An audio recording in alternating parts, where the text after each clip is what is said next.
SLA Video Productions presents from the beautiful Westlake Community Services Center in Westlake, Ohio. It's Westlake Live! So you talk about, the awareness of how much food. I mean, yeah. I think I'm pretty aware, but I have a little bucket that I keep in the kitchen, and then the 5-gallon bucket I keep outside, and I just dump it in there. And I bet I fill a 5-gallon bucket every 3 or 4 days.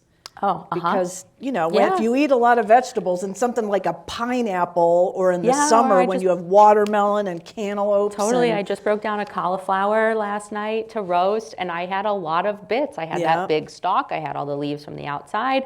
I had a little brown part on this cauliflower because I left it in the fridge a little bit too long, and I didn't want to roast that part. And so I just, all of that, that's bulky stuff. It's a lot. Also, if you're a coffee drinker, I'm a coffee drinker. I drink coffee almost every morning, and I'm always, it's my grinds. Yeah. And so I just stick those in I actually collect, and this is what I recommend to people also for the collection model, to keep a small container in your freezer. I keep I keep an old salad greens container in my freezer, so I'm reusing this item that I've just purchased. It's empty, of course, after I've eaten all the salad from it. And I put all of my material in that freezer bin, and then it freezes, I don't think about it, and it transfers to my bucket, which I keep in my garage really easily. So I keep, I just fill it up, and then I don't have to, I have this material, I have to open the door. I like to keep my bucket in my garage. It's a handy place. It's right next to my car. I put it in my car on my way to work, I don't have to do extra work. Streamlining the step is, I think, the best thing that you can do to set yourself up for success when we're asking or inviting a change from the disposal or trash can to a new vessel. Right. Because it's not, it's just one small difference. It's just going, instead of the left, you just go slightly right, and you put your material in your bucket. Or instead of going to the trash can, you just go to your freezer. And you put the material in the freezer. It eliminates any odors that come from leftovers or like the warmth of your home. And that's, of course, where the odors in our trash can are coming from as well. If we put the food scraps in our trash can, just stick them in the freezer, then stick them in your bucket, and take your bucket when you're already going out to run other errands. And I find it goes really easily that way. So based on that, what we're learning from ourselves, from our homes, what kind of feedback have you gotten from people like Heinen's and restaurants? Are they realizing, is it bringing this awareness of how much they're actually having to throw away? Is it changing maybe their habits of buying? Or it may be. I think that, just from my place in the business, I'm a little more connected with all of our residential clients. Right. And so, but like food waste is it's a part of our lives, whether we are noticing it or not. I'm sure that there are people who are noticing, like that and I saw it just the other day. I was out at a partner restaurant's facility, and I saw the kitchen staff walk with the bucket from the kitchen to their 64-gallon container that they, and that's what we service our commercial clients with, a 64-gallon container or a 32-gallon, depending on the amount of output.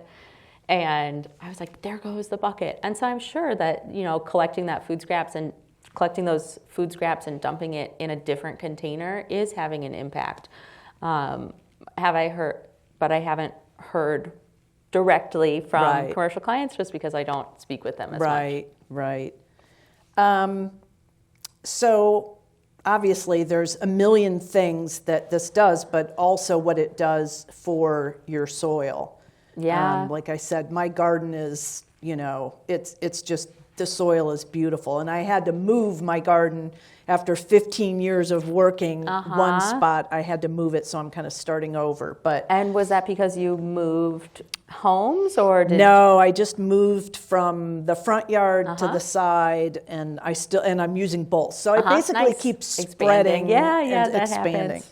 because there's so many things we have to think about in our yards. The fertilizers we're using that go into our water, and the loss of bees and I think that if anybody is still using a fertilizer on your lawn, I would invite you to consider doing away with it entirely or replacing it with an organic fertilizer if you're not willing to do away with it entirely, and to monitor when you're putting it on your lawn. And so there are some great guidelines we can follow up with, but if that's still, let's replace the idea of the green manicured lawn with a small area for a butterfly garden or a native flower garden.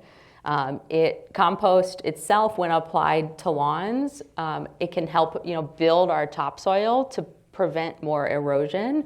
It can also filter out about 75% of those stormwater pollutants. So if we can control what we use on our lawns, but we can't always control what our neighbors use or what our complex uses, right? But if we are applying compost to our lawns and filtering out some of those stormwater pollutants, it's also going to have an effect down the road on how much energy and work has to go into our wastewater treatment plants at the end as well. And so I think that is a pretty powerful point of intersection if we can start to demonstrate that we can have tidy right lawns or front yards while also having a benefit on our native ecosystem, on our pollinators. And I wanted to share a fact which I've been having a hard time holding on to because it's new for me, but I just learned it. There's a wonderful institution, the Institution for Local Self-Reliance. They're online and they provide us with some great resources. But as I was doing my homework here, I learned that it normally takes about 1,800 years to build 6 inches of topsoil. So think about it. Nothing is happening. 6 inches of topsoil, something like this much, maybe my hand's worth.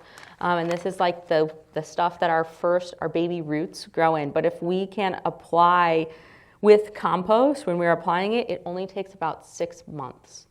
And I have literally seen this firsthand in my own gardening practices where luckily I work for a business that helps provide me with the perk of compost and building up soil from my garden was a swampy area. I work with Frayed Knot Farm, one of our other soil partners, and they have a small area there, and we build up that material. I built up a swampy material from absolute muck to like this rich topsoil that willow trees and cattails just started growing out of all of a sudden. And so I think that when we can really start applying compost and reusing our leaves and repurposing our own waste to build soil, it can be really, really powerful, even in the tiniest ways.